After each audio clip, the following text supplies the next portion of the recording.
కారం రంగు రుచితో ఉంటుంది. ఆచి మిరపపొడి అదరగొట్టే కారం రంగు రుచి.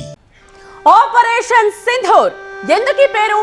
పహల్గామ్ ఉగ్రదాడికి ప్రతీకారం తీర్చుకున్న సైన్యం పెట్టిన పేరిది ఆపరేషన్ సింధూర్. పహల్గామ్ ఉగ్రదాడిలో ఎంత మంది తమ కుంకుమ బొట్లను చెరిపివేశారో మనకు తెలిసిందే. 26 కుటుంబాలు నాశనం అయిపోయాయి. ఆపరేషన్ సింధూర్ ఎందుకు ఈ పేరు పెట్టారన్నది మనం డీటెయిల్ గా మాట్లాడుకుందాం. పహల్గామ్ దాడిలో ఉగ్రవాదులు పురుషులను మాత్రమే ఎంచుకుని కాల్చి చంపి ఎందరో మహిళల నుదుటి సింధూరంతో చేసిన కారణంగానే ఆపరేషన్ కు ఆపరేషన్ సింధూర్ అని నామకరణం చేశారు.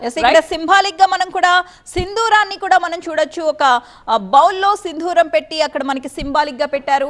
అయితే పహల్గామ్ దాడిలో ఉగ్రవాదులు టార్గెట్ చేసుకున్నది పురుషులనే కావచ్చు, కానీ ఎంతో మంది మహిళల సింధూరాలు చెరిగిపోయిన కారణంగా ఇప్పుడు ఆ దాడికి ప్రతిగా ఈ చర్య కాబట్టి, సైనిక చర్య కాబట్టి ఆపరేషన్ సింధూర్ అని దీనికి నామకరణం చేయడం జరిగింది. మనం చూస్తున్నాం. దానికి సంబంధించి స్క్రీన్ పైన ఇప్పటికే బోర్డర్లో ఉన్న ప్రజలందరూ కూడా భయభ్రాంతులకు గురవుతున్నారు. ఒక్కసారిగా ఈ మిసైల్స్ సౌండ్తో వాళ్ళు బంకర్స్ లోకి వెళ్ళి తలదాచుకున్న సిచ్యువేషన్ నెలకొంది.